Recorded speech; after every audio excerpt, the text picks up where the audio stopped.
ng buong pamilya ang Fast Money Round. Kasama po natin si Jessie at si Baby Ninja ng Team Ninja. At ang goal po nilang gabi ay makapag-uwi ng total cash prize of...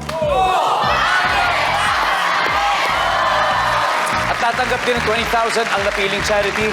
Jessie, anong napili ninyo? Kapuso Foundation kasi lately marami tayong mga kababayan na nasalanta ng bagyo. Correct. Para may spread yung blessing. Totoo yan, totoo yan. Napakarami talagang communities na natutulungan ng Kapuso Foundation. Maraming salamat sa inyo. And at this point, si Anay nasa waiting area, so it's time for Fast Money, Jessie. Eto na, give me 20 seconds on the clock. Kahit ubod ng tamad ang isang empleyado, ba't kaya hindi siya sinisibak ng manager? Go. Mura yung sweldo. Magbigay ng word na karime ng set. Pass. Name something na pwedeng buhatin sa balikat. Bigas. Salitang pwedeng mag-describe sa pulis. Matapang. Anong bagay ang expensive o mahal? Watch. Let's go, Jessie!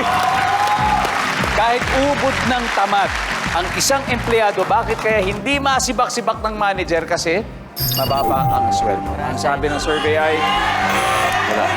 Magbigay ng word na karime ng set, hindi na natin nabalikan. Something na pwedeng buhatin sa balikat, ang sabi mo ay bigas, sako ng bigas. Sabi ng survey ay, yep! Salitang pwede mag-describe sa pulis, sabi mo ay matapang. Sabi ng survey, yes! Bagay na expensive o mahal, sabi mo ay relo. Ang sabi ng survey, yes! Wow, Jessie! 128 points. Let's welcome back Anne. Hello, Miss Anne. Bago po tayo mag-umpisa, meron ba kayo gustong batiin sa TV?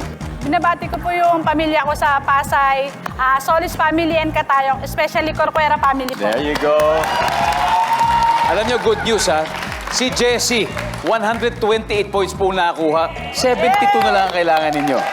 So sa puntong ito, makikita na ng mga manonood ang sagot ni Jessie. Give me 25 seconds on the clock. Kahit ubod ng tamad ang isang empleyado, bakit kaya hindi siya masibak-sibak ng manager? Go. Go. Sip-sip. Magbigay ng word na karime ng set. Pet. Name something na pwedeng buhatin sa balikat. Pass. Salitang pwedeng mag-describe sa pulis. Nanguhuli. Anong bagay ang expensive o mahal? Car. Something na pwedeng buhatin sa balikat. Bigas. Balde. Let's go, Ann. 72 points. Yun na lang. Kahit ubod ng tamad, bakit kaya hindi siya masibak-sibak? Dahil sabi mo'y sip-sip. Ang sabi ng survey ay wala. Ang top answer dito, kasi kamag-anak niya. Hindi niya masibak-sibak. Magbigay ng word na karime ng set. Sabi mo'y pet. Ang sabi ng survey sa pet ay yes. Ang top answer ay let. L-E-T. Something na pwedeng buhatin sa balikat. Sabi mo'y balde. Ang sabi ng survey, meron. Top answer, bigas. Nasagot ni Jessie. Salatang pwedeng mag-describe sa pulis. Sabi mo'y nanghuhuli. Ang sabi ng survey ay meron. Ang top answer ay matapang. Nakuha ni Jessie. Anong bagay ang expensive o mahal? Sabi mo'y kotse. Ang sabi ng survey ay wow! Ang top answer ay watch. Nasagot ni Jessie. Anyway, congratulations. Panalo pa rin po kayo. Panalo pa rin kayo ng 100,000 pesos. Guys, again, Team Ninja, mag-uuwi pa rin po sila ng 100,000 pesos. And Jessie, pagdarasal namin ang iyong safe delivery. Thank you.